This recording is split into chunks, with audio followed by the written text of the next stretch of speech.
Hi guys, for those that don't know me, I'm Abigail. For those that do, hiya, welcome back. So I wanted to talk about a couple of things today that have been raised with me. The first one is it's something that I've heard so many times over the year, and I just want to address why it happens. So someone will go to a reader and then they'll go to another reader and they'll come away and they'll say, oh, she only told me what the other reader told me. And that's to be expected. That means you've gone for another reading too soon. You haven't allowed the time to pass for the events to occur. So there's a lot of groups and events where you can have multiple readings within one event, and I admit with some of my students I will do that too. And the thing is, and we do it a lot with the fundraisers, we'll have a few different types of readers. The thing is, it is about your life. Your life didn't miraculously change going from one reader to another. So a reader should be matching up, if it's done in a short period of time, at least 80% of what a previous reader said, if they're a psychic reader. And this is, but the little discrepancy is because, like for me, I'm very focused on people's health issues. So I spend quite a long time looking into their health, looking into circulation, looking into genetics. So because that's part of my personal interest, and I want my clients healthy. If they're alive, there's a chance of coming back. Others will be in a point in their life where it's all about home and family. So they will spend more time looking in to home and family, and creating a happy, harmonious family, how you can move forward and create that for yourself. So that's why you've got a little bit of discrepancy, but on the whole, your readings should match up, and the readings they should match up is they are about you. They're not about the reader. So if you go too early, then your reading hasn't finished. Those events haven't finished. So they will come up again because you haven't yet lived through them.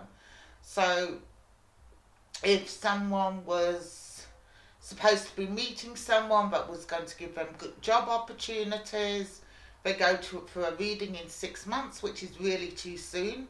You're looking 12 to 18 months, specifically with tarot, for a subsequent reading. It will still come up. This is a person you're supposed to meet, because you may not have met them yet.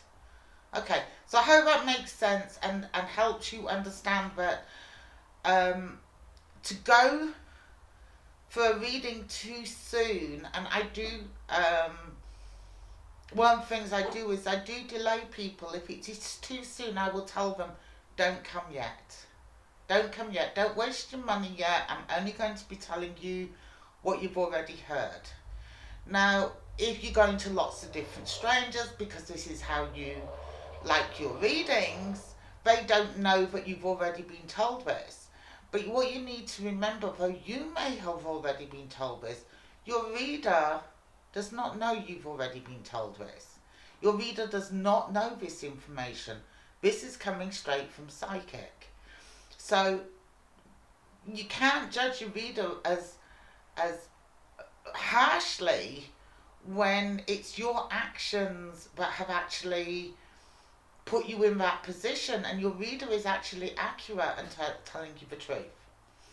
So the other thing I wanted to bring up is to show this crystal balls.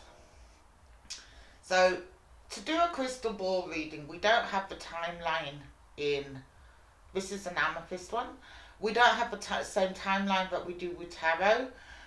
So some of what can come up can be 5, 6, 10 years down the track. So without having the pictures to recall it is actually a lot harder to recall with a crystal ball reading. Personally, with my crystal balls, I tend to use them for myself rather than reading for others. I can read through others. It doesn't matter whether using cards, crystal bones, with crystal balls, throwing the bones, dice, straight energy reading. It's all from the same. We're getting all the information from the same. It's just a different tool, a different medium work that we're working through. For me personally, I love my crystal balls, and I just will sit, turn the music up, and not do a meditation where I'm sitting with my eyes closed, but just sit and watch the shapes that come up in the ball, and watch the stories it tells, and watch the future as it's unfolding. So, though I do crystal ball readings, I do crystal ball readings a lot more for myself. I do also use, I run the Perth WA Psychic Tarot group, and when I do the annual overviews for the upcoming year, I do actually use the crystal ball in conjunction with the tarot card to see some of the bigger events that are coming up during the year. So I do the overview for the year, and I also do specific star signs. Now, it doesn't matter if your crystal... Now, this is a really impressive crystal ball. Ugh. Okay. I love this ball. This ball never gets used for work. It only ever gets used for me. And through it was actually quartz crystal. So it's like you can actually see into the ball. One thing that people... It's kind of a myth. They go for crystal balls that are as clear as possible. The thing is, you're looking for things to trigger your intuition. If that crystal ball is clear, it's not going to pick up the light in the same way. It's not going to refract it. So you're not going to get the shapes, the numbers, the colours that you then can interpret and give to your client. The other thing is... I've lost my little one. Where did my little one go?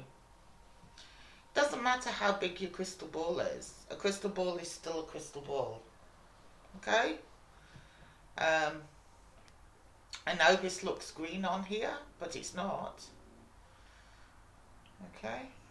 It's actually blue. But this is what I mean about how it refracts light and the shapes and the colours. And as I'm turning it that way, I can see a little old man's face in it. As we're coming up to October and we're getting more and more spirits coming in, we are getting more and more faces coming in through crystal balls of spirits that are trying to get in touch with someone. This crystal ball, I absolutely love. This was given to me for my birthday last year. By a crystal dealer that I know, and this is actually almost the perfect crystal ball for reading. As you can see, there's lots of little discrepancies and colour changes, and through that, when you're sitting and you're watching, it's almost like watching television. So it's not quite the Hollywood look into the crystal ball, it's going smoky, but it is still often, when you refine this skill, it is like watching television, but you're watching television that hasn't been made yet.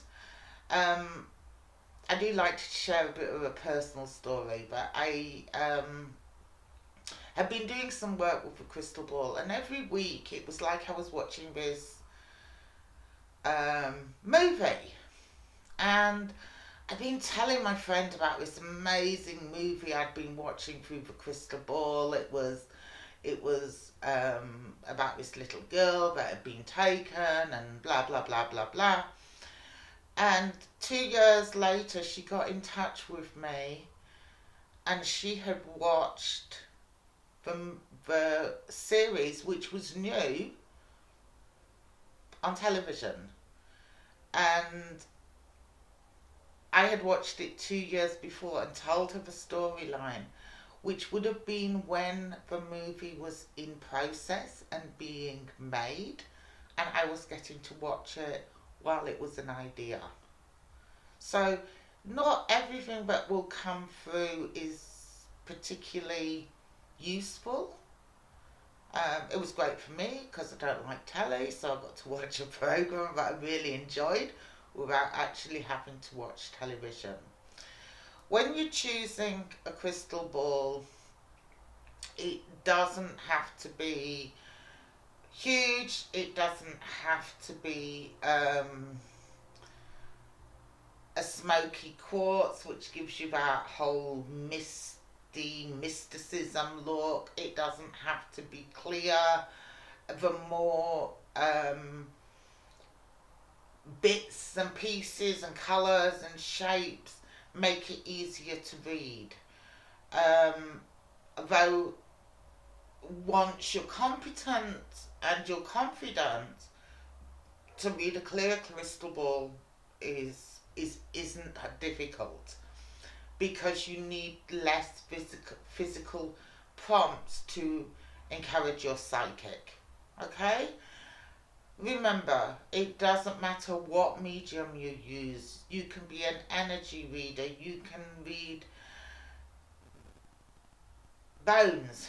You can read someone's head. You can read clouds.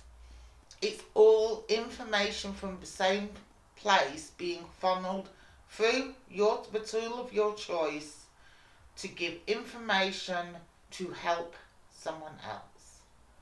Okay?